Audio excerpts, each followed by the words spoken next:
more information we have, the more likely we'll be able to use that against the system we want to exploit. Paterva is a South African-based company which is responsible for the development of Maltego, a GUI tool that is very useful when it comes to building relationships between entities that are found on the internet, such as people and their names, their email addresses, aliases, and group of people with companies and organization linked in a website. So it's actually a very handy tool. So let's kick in and go directly to the demo here. You can find Maltego by going to the application and social engineering tools.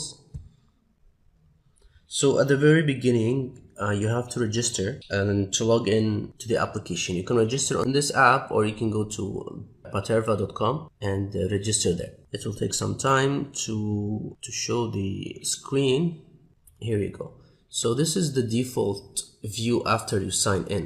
We have the transforms here, which are actually tools used by Maltego to analyze the target and do a certain and specific task. So this is a transform. A graph is a graphical interface that shows the relationship between these entities. Meanwhile, a machine is used by Maltego to get the relevant information it wants. So by default, by the way, these transforms are mainly free and the ones below are paid version. So depends on what you do. You need to buy or use the free versions. I'll install the default ones. It's very easy. Just click install and it will populate the application with the relevant transforms. Here we go. So press finish. And you can get yourself familiar with the menu here, but it's very easy. To start, press on this icon here to create a graph.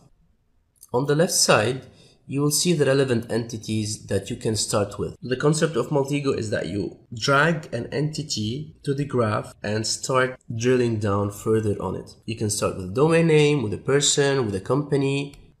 You have lots of entities here to start with, email address, etc. So for the sake of this demo, we will start with a domain name. So press on the domain entity and drag it to the graph here. Double click on the icon here and enter the domain name you want to inquire about. Suppose that I want to inquire about souk.com. Press OK and then right click on the icon here. You'll see a list of transforms related to DNS, domain owner details, email addresses that are found on this domain, and other files. So actually, we can get lots of information just by starting from a domain. Relevant information can be seeked. To make it easy, just press Run All and see the progress bar below. Once it finishes, it will populate a very complex graph like this. But it's actually a very beneficial graph. So let's explain. Here you see the entity, it's souk.com, and it tells you the company name.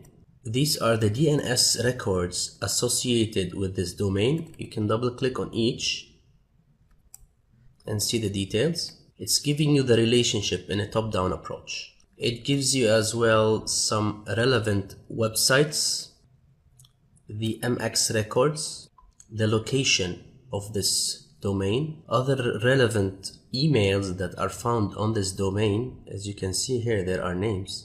The name servers as well, obviously the website, the persons whose names are found on the website, some telephone numbers, some emails as well, etc. It's always interesting to see the emails and the persons. So as you can see here, Shakir Kawasmi, you can right click on this person and just run another transform to get more details. As we said earlier, I'm using the free transforms. There are other transforms that are paid and you need to create an account on the website relevant to this transform and provide your key in order to be able to run this transform. So let's hear email address, try to get the email address of this person just by right clicking on him and running the transform. Let's go down again. So here you go, this is the email address of this person on souk.com. So actually it's a very handy tool. It will give you lots of information related to the target you want to inquire about.